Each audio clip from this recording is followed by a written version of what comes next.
ደውል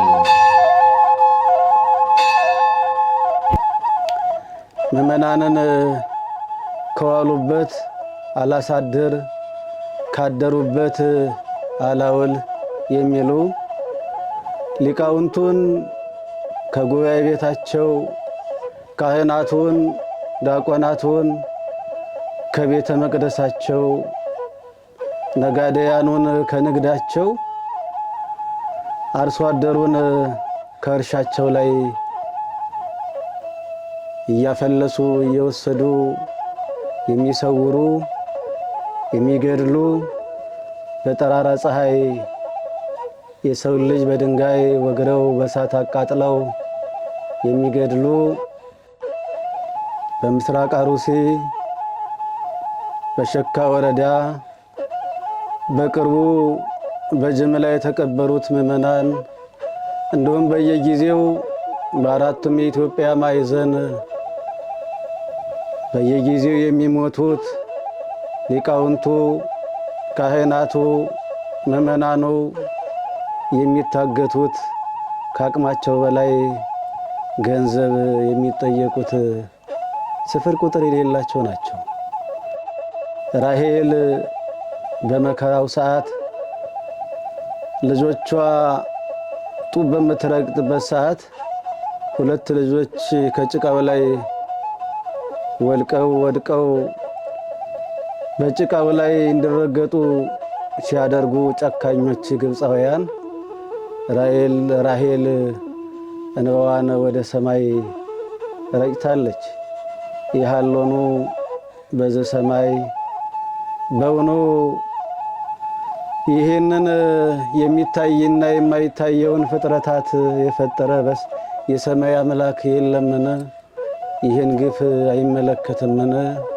ብላ እንባዋን ወደ መንበረ ጸባዖት ብትረጨው እስራኤላውያንን እንባዋ እንደ ድልድይ ሆኖላቸው ነፃነትን አግኝተዋል። ዛሬ ምን ኢትዮጵያ ራሔልን አጣች?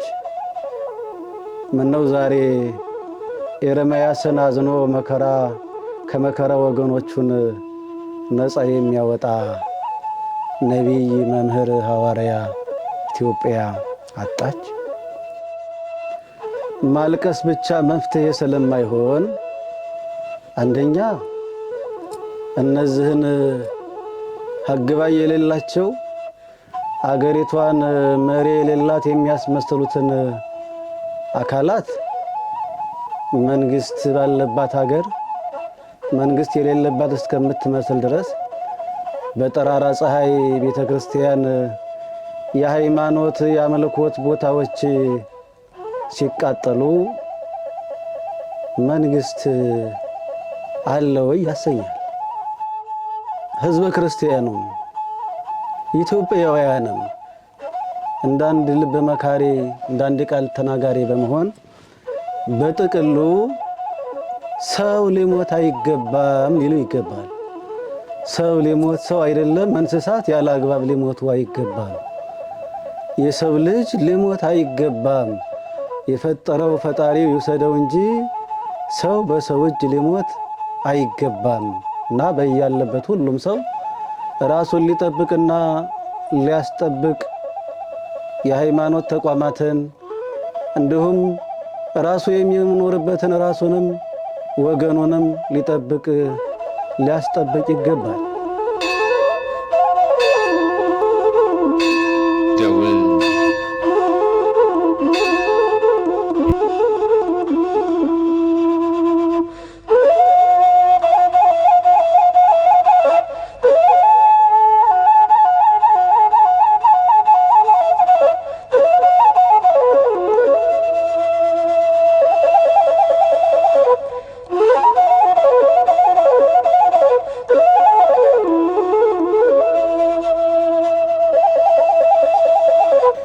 በስመ አብ ወወልድ ወመንፈስ ቅዱስ አሐዱ አምላክ አሜን።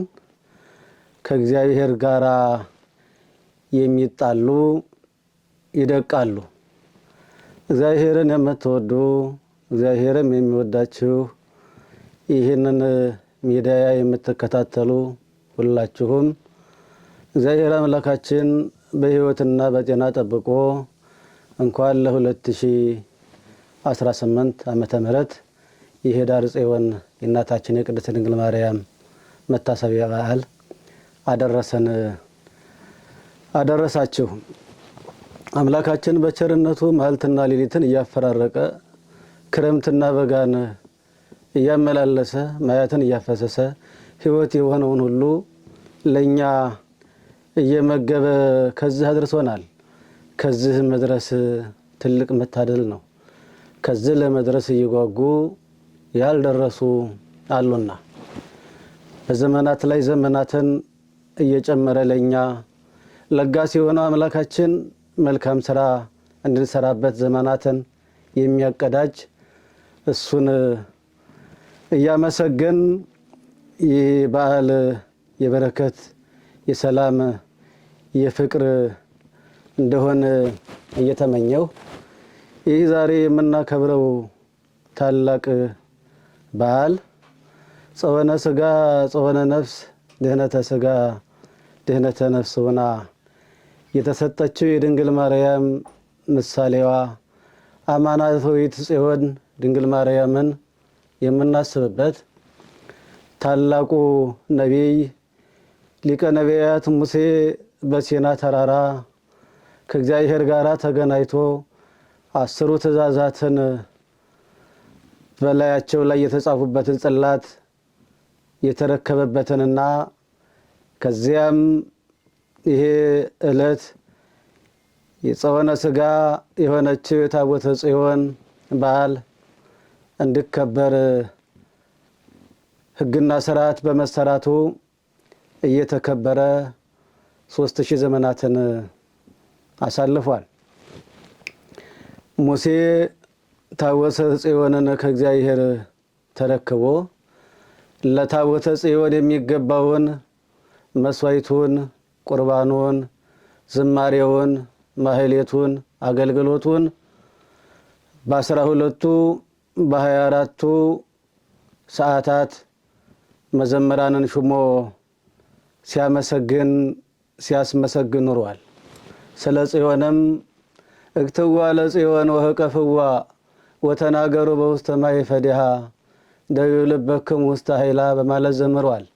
እነሆ ጽዮንን ክበቧት፣ በ12ቱ በ24ቱ ቆመ ብእሲ ሆናችሁ ለጽዮን ዘምሩላት፣ እግዚአብሔር ጽዮንን መርጧታልና በማለት ጽዮንን አመስግኗታል። ታቦተ ጽዮንን መግቦ ጊዜውና ሰዓቱ ሲደርስ ለኢያሱ መግቦቱን አስረክቦ ከዚህ ዓለም ወደዛኛው ዓለም ሙሴ ሲሸኝ ታቦተ ጽዮንን ሙሴ ይዟት የነበረችውን ታቦተ ጽዮን ኢያሱ ተረክቦ ጠላት በሷ ምክንያት ሲያጠፋባት ሀብት ስሬት ሲያሰጥባት ድህነተ ሥጋ ድህነተ ነፍስ ለጊዜው ድህነተ ሥጋ ለእስራኤላውያን ሲያሰጥባት ኑሯል። ኢያሱ መግቧቸው ካለፈ በኋላ ነቢይ ሲሞት ነቢይ፣ ካህን ሲሞት ካህን፣ መሪ ሲሞት መሪ እየተካ እስራኤላውያንን የሚታደጋቸው የሚመራቸው የእስራኤል ፈጣሪያቸው ቅዱስ እግዚአብሔር ኤሊን አስነስቶላቸዋል።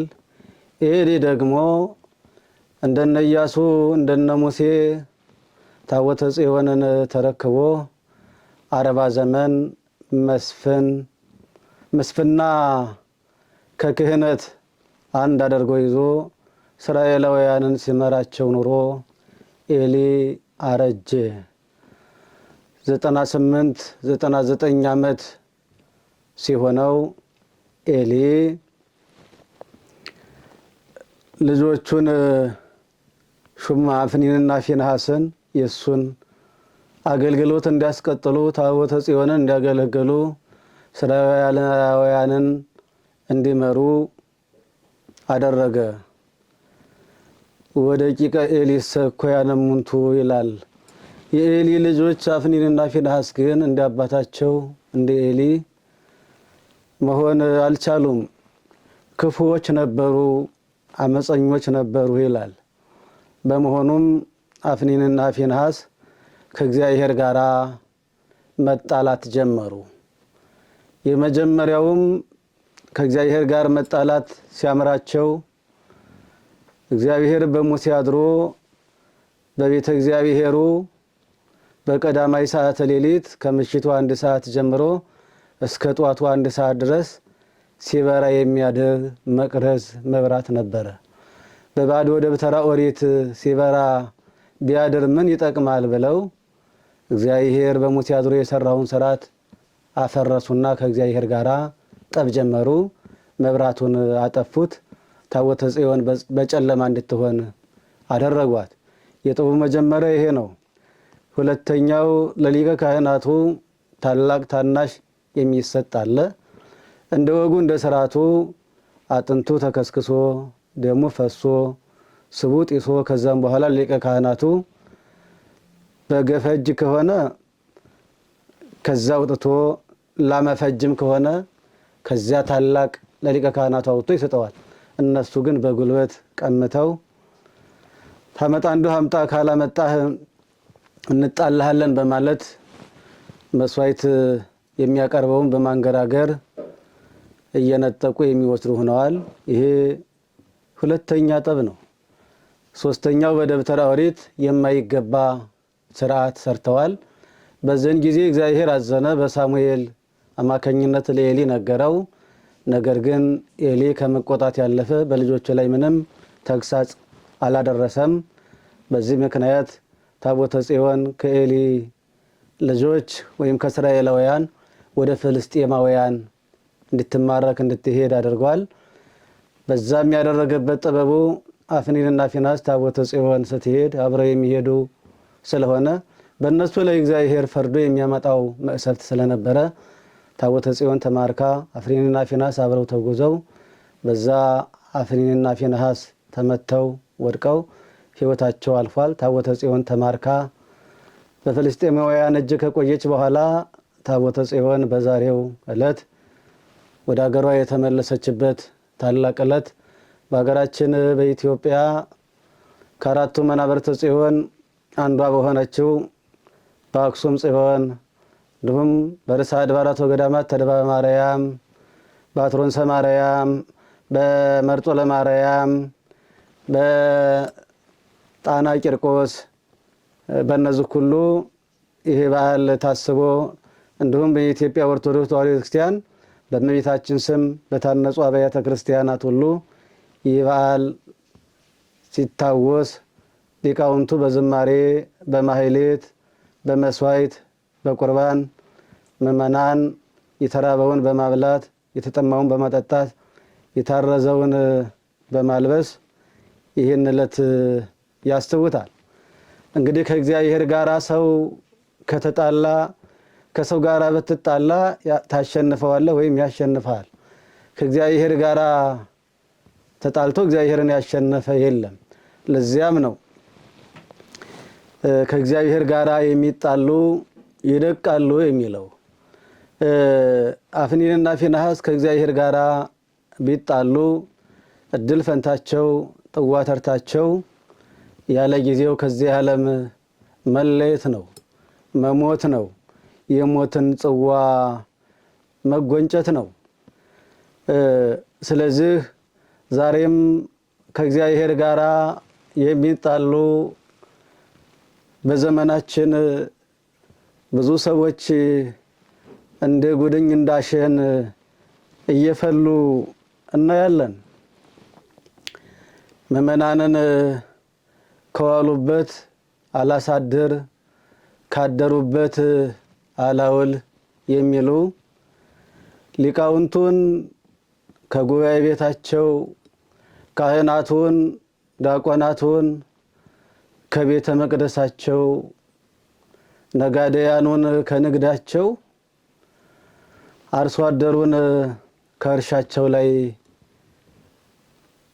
እያፈለሱ እየወሰዱ የሚሰውሩ የሚገድሉ በጠራራ ፀሐይ የሰው ልጅ በድንጋይ ወግረው በእሳት አቃጥለው የሚገድሉ በተለይም በሀገራችን በኢትዮጵያ ይህ የመከራ ዘመን አመፀኞች ያንሰራሩባት ሀግባይ የሌለበት እስከሚመስል ድረስ በጠራራ ፀሐይ አብያተ ክርስቲያናት የሚቃጠሉበት ምእመናን በጅምላ የሚቀበሩበት ጊዜና ሰዓት ደርሶ ይሄው በዓይናችን እናያለን፣ በጆሮአችን እንሰማለን።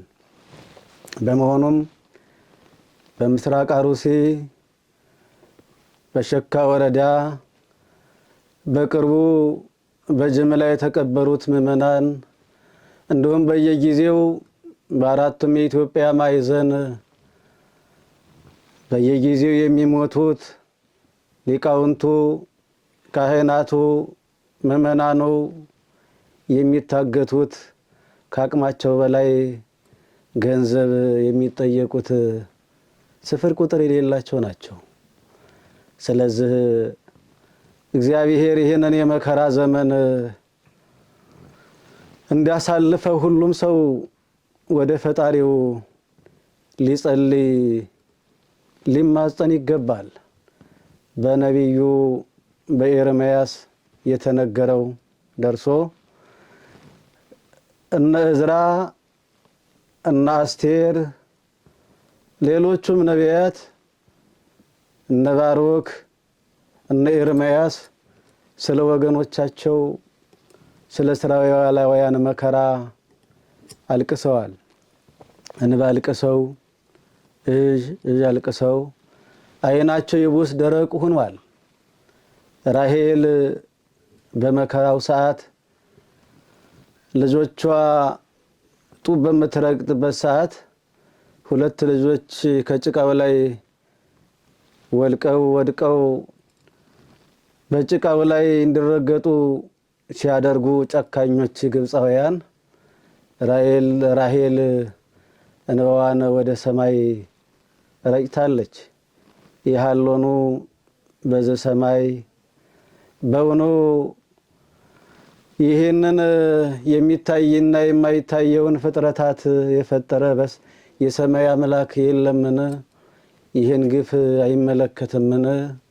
ብላ እንባዋን ወደ መንበረ ጸባዖት ብትረጨው እስራኤላውያንን እንባዋ እንደ ድልድይ ሆኖላቸው ነፃነትን አግኝተዋል። ዛሬ ምን ኢትዮጵያ ራሔልን አጣች?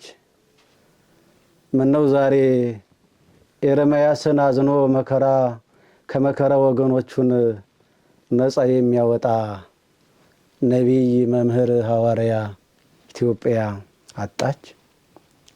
በጣም ያሳዝናል። ይህንን የምናየውን የምንሰማውን ሁሉ በየዕለቱ በየሰዓቱ የሚዲያ ሽፋን ያገኘውን እንኳ ስንመለከት ልባችን ይሰበራል። ሁልጊዜ ከዓይናችን እንባችን አይሰቅም፣ እንደ ሰን ውሃ ይፈሳል። ስለዚህ ማልቀስ ብቻ መፍትሄ ስለማይሆን አንደኛ እነዚህን ሀግባይ የሌላቸው አገሪቷን መሪ የሌላት የሚያስመስሉትን አካላት መንግስት ባለባት ሀገር መንግስት የሌለባት እስከምትመስል ድረስ በጠራራ ፀሐይ ቤተክርስቲያን የሃይማኖት የአምልኮት ቦታዎች ሲቃጠሉ መንግስት አለ ወይ ያሰኛል። በጠራራ ፀሐይ ሰው ቁልቁል ሲሰቀል፣ በጠራራ ፀሐይ ሰው በድንጋይ ተወግሮ ሲገደል፣ በጅምላ የሰው ልጅ ሰው በሰራው መሳሪያ ተገድሎ በጠራራ ፀሐይ ሲቀበር መንግስት አላት ወይ ያሰኛል አገሪቷን። ስለዚህ መንግስት ከቤተ መንግስቱ እስከ ቀበሌ ድረስ ባለው መዋቅሩ ህዝቡን የማስጠበቅ ግዴታ አለበት። ህዝብ ከሌለ ማንን ያስተዳድራል? ማንንስ ሊመራ ይችላል? ስለዚህ ተቀዳሚ ተግባሩ መንግስት የህዝብን የሚመራውን ህዝብ ህልውና ሰላም ማረጋገጥ ስለሆነ መንግስት እንዲህ አይነት ድርጊት የሚያከናውኑትን በእነሱ ላይ እርምጃ ሊወስድባቸው ይገባል። አብያተ ክርስቲያናትን በሚያቃጥሉ፣ ምዕመናንን በሚሰውሩ፣ በሚያግቱ፣ በሚገድሉ፣ የአምልኮት ቦታዎችን በሚያቃጥሉ በእነዚህ እንዲህ አይነት ሰዎች ላይ እርምጃ ሊወስድ ይገባዋል። በሁለተኛ ደረጃ ህዝበ ክርስቲያኑ ኢትዮጵያውያንም እንዳንድ ልብ መካሪ እንዳንድ ቃል ተናጋሪ በመሆን በጥቅሉ ሰው ሊሞት አይገባም ሊሉ ይገባል። ሰው ሊሞት ሰው አይደለም እንስሳት ያለ አግባብ ሊሞቱ አይገባም። የሰው ልጅ ሊሞት አይገባም። የፈጠረው ፈጣሪው ይውሰደው እንጂ ሰው በሰው እጅ ሊሞት አይገባም እና በያለበት ሁሉም ሰው ራሱን ሊጠብቅና ሊያስጠብቅ የሃይማኖት ተቋማትን እንዲሁም ራሱ የሚኖርበትን ራሱንም ወገኑንም ሊጠብቅ ሊያስጠብቅ ይገባል። እንግዲህ መጽሐፍት እንደሚነግረን ለአመፀኞች ለሰነፎች ራስን ዝቅ ማድረግ እንደሌለ መጽሐፍት ይናገራሉ። ስለዚህ ሊገድልህ እየመጣ አንተን ሊሰዋህ እየመጣ ዝም ብለህ አንገትህን አመቻችተህ የምትጠብቅ ከሆነ ሰንፈሃል ማለት ነው። በደልና ኃጢአት ሳይኖርብህ ሃይማኖትህን አጠፋለሁ፣ ቤተ ክርስቲያንህን አጠፋለሁ፣ አገርህን ኢትዮጵያን ምድረ በዳ አደርጋለሁ ብሎ በውስጥም በውጭም ሆነ ለሚነሳ ወራሪ ጠላት ማንኛውም ኢትዮጵያዊ ዝም ብሎ መጠበቅ የለበትም። አቅሙ በፈቀደው ራሱን መጠበቅ፣ ራሱን ማደራጀት፣ መንግስትንም ማገዝ ማለት ነው። መንግስትንም መርዳት ማለት ነው። ሳኦል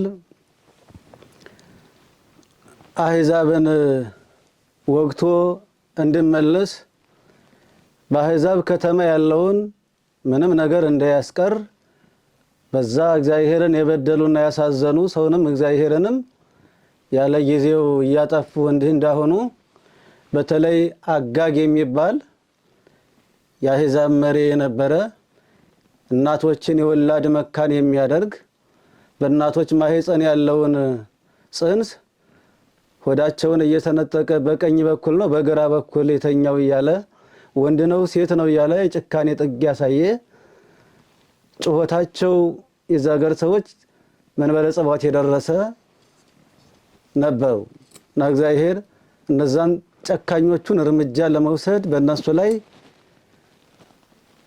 እርምጃ ለመውሰድ ስለፈለገ ሳኦልን ቀብቶ ያነገሰውን ወደዛ እንዲዘምት አደረገው። በዛ ምንም ነገር ይዞ እንዳይመጣ እንዳይማርክ ከዛ ያገኘውን ሁሉ እንዲያጠፋ ለእግዚአብሔር ያልተባረከ ነውና በዛ ያለውን ሁሉ ማጥፋት ያለበትን እንዲያጠፋ መመሪያ ተሰጥቶት ሄደ። ነገር ግን ሳኦል ጓጉቶ ስጋዊ ፍላጎት ኑሮት ከእንስሳቱ ያማረውን የሰባውን ከሰራዊቱ መልከ መልካሙን መርጦ ወደ እስራኤል ከተማ አምጥቶ በዚያውም ላይ በማይገባ መስዋዕት ካህኑ መሰዋት ሲገባው እሱ መስዋዕት አቀረበ። እግዚአብሔር በሳኦል አዘነ። ሳሙኤል ስለ ሳኦል ሲያለቅስ ሲያዝን እግዚአብሔር ከቤተ መንግስቱ ሊያስወጣው እንደፈለገ ሲነግረው መነኩሴ ላጭቶ ለመነኮሰው ነቢይ ቀብቶ ላነገሰው ማልቀስ ተገቢ ነውና ሳሙኤል ለሳኦል ያለቅስለት ነበር። ነገር ግን የሳሙኤል ለቅሶ አግባብነት ስላልነበረው እስከ ማይዜኑ ተላው ሳሙኤል ለሳኦል እስማነ መነንክቦ ገደፍክቦ እኔ ላዋረድኩት ለናቅኩት ለሳኦል እስከ መቼ ነው የምታለቅስለት የምታዘንለት የምታነባለት? እኔ አዋርጀዋለሁ ከቤተ መንግስት አውጥቼዋለሁ ብሎ ሳኦልን ከቤተ መንግስት እንዳስወጣው ነግሮት፣ ነገር ግን በነዛ ባመፀኞች እናቶችን የወላድ መካን በሚያደርጉት ላይ ሳሙኤል እርምጃ እንደወስድ እግዚአብሔር አዞታል። በዚህም አጋግን ነቢዩ ሳሙኤል በጦር ወግቶ ገድሎታል። እና ሳሙኤል ዕዳ በደል ሆነበት ማለት ነው አይደለም። እንደ አይነቱን አገርን ለማጥፋት ሃይማኖትን ለማጥፋት የሰውን ልጅ ለማጥፋት ሰብአዊ አስተሳሰብ በሌለው ላይ ሁሉም ሰው ራሱን አደራጅቶ አገሩን ለመጠበቅ ራሱን ለመጠበቅ ቤተክርስቲያኑን ለመጠበቅ ሃይማኖትን ለመጠበቅ ሁሉም ኢትዮጵያዊ አንድ መሆን አለበትና እነዚህን ከየት መጡ የማይባሉ የባይድ ሀገር ወራሪዎች ወይም ከባይድ ሀገር የወረሱትን ባይድ ተልኮ ወገኑን የማረድ አብያተ ክርስቲያናትን የማቃጠል ተግባር የሚተገብሩትን አመፀኞች ሁሉም ሰው አንድ ሆኖ በእነሱ ላይ እርምጃ ሊወስድና ራሱን ሊጠብቅ ይገባል እላለሁ። ሌላው በሃይማኖታቸው ምክንያት በቋንቋቸው ምክንያት ሰው በመሆናቸው ምክንያት ሁሉ በየአቅጣጫው እየተገደሉ ከዚህ ዓለም ስጋ በስጋ የተለዩ ምእመናትን አጠቃላይ የሰው ልጆችን ሁሉ እግዚአብሔር አምላክ ረፍት ነፍስ ሰጥቶ በመንግስተ ሰማያት በመንግስቱ ከወዳጆቹ ከአብርሃም ከይስሐቅ ከያዕቆብ አጠገብ እንዳሳረፋቸው እየተመኘሁ ለነዚህ በስጋ ለተለዩት ወገኖቻችን በስጋም ሆነ በመንፈስ ያዘናችሁ ወገኖቻቸው ለሁላችሁም እግዚአብሔር አምላክ መጽናናቱን እንዲሰጣችሁና ሐዘኑ የሀገሪቷ ሐዘኑ የቤተ ክርስቲያኗም ጭምር ስለሆነ እግዚአብሔር ለሀገሪቷ ለቤተ ክርስቲያንም ለምእመናንም መጽናናቱን ያድልልን። በዓሉን የበረከት የሰላም የፍቅር የአንድነት ያደርግ። የእናታችን የቅድስት ድንግል ማርያም ቃል ኪዳንና በረከት አማላጅነት በሁላችን ላይ ይደር። ይቆየን። መልካም በዓል።